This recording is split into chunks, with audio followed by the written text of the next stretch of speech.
మగవాడి బుద్ధిని ఎందుకని క్వశ్చన్ చేయట్లేదు? ఒకటమ్మా, మగవాడి బుద్ధి అనేది, మగవాడికి హార్మోన్ ఇన్బ్యాలెన్స్ అనేది ఆధీనంలో ఉండవు.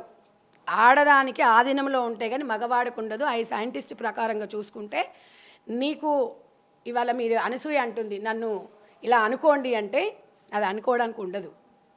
అనసూయను చూసి అనసూయ లాంటి వాళ్ళు, ఇప్పుడు అనసూయ బయటకు వచ్చింది, చిన్మయి లాంటి వాళ్ళు బయటకు వచ్చి స్వేచ్ఛ అంటున్నారు, కానీ బరిదెగించి స్వేచ్ఛ అంటున్నారు, కానీ వీళ్ళలాంటి వాళ్ళు ఇంకా చాలామంది ఉన్నారు. అలాంటి వాళ్ళని చూసి మగవాడు సైకాలజీగా మైండ్లో మొత్తం డైవర్ట్ అయిపోతుంది.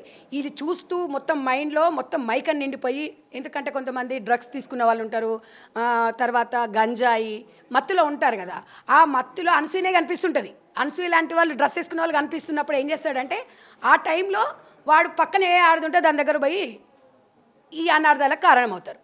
అక్కడ చిన్నపిల్లనా, 80 ఏళ్ళ ముసలామెనా, లేకపోతే ఈమె ఒక పెద్ద గొప్పింటి స్థాయి ఆమెనా, లేకపోతే వయసుతో సంబంధం ఉండదు. వాడు ఇలాంటి డ్రెస్సుల వల్లనే ఇప్పుడు కొన్ని మనం టీవీల ముందు మాట్లాడడం కూడా నాకు కొంచెం ఇష్టం అనిపిస్తలేదు. కొన్ని మూవీస్ కొన్ని అవి మాస్ మసాలా ఏదో అవి చూస్తుంటారు.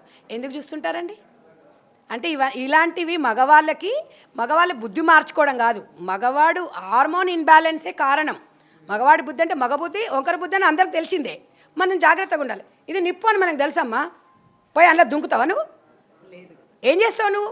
ఒళ్ళు కప్పుకుంటాము, జాగ్రత్తగా ఉంటాము.